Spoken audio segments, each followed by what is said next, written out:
I'm going to be showing you how to find the rule for a linear sequence or a linear pattern.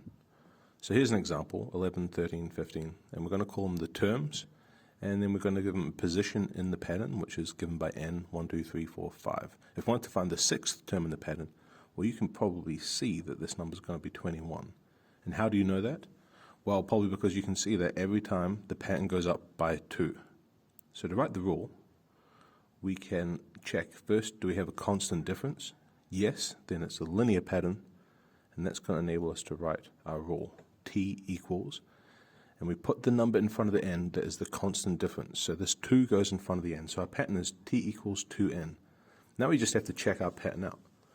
What if we try n is equal to 1, then 2 times 1 is 2, and 2 times 2 is 4, 2 times 3 is 6, and so on, and we can just see how much are we wrong by. What we need to add on 9 to each of these terms to make our pattern fit. So that means that our pattern is going to be 2n plus 9. Let's check it out. What about when we get n is equal to 6? Well, 2 times 6 is 12, plus we add 9 more on, and we get the answer 21, and you can see that's exactly what we wanted. This way we can find out any term without having to just jump count the whole way up. What if we wanted the thousandth term?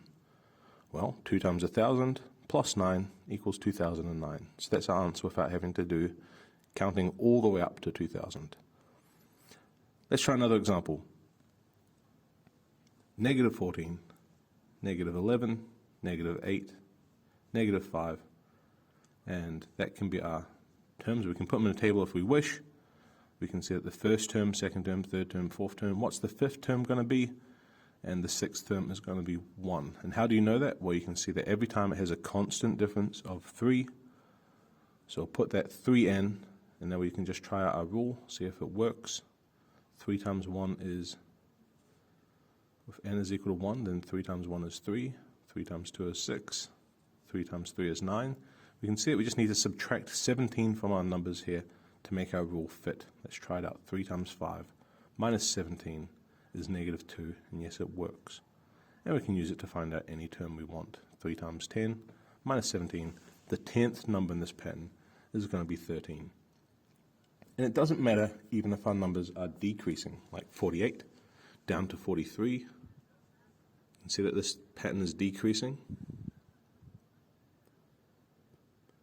So once again, we can put it into a table. You can see that we have a constant difference, except this time it's negative 5. So our rule is going to be t equals negative 5n. And then we just have to check how much do we need to adjust it by.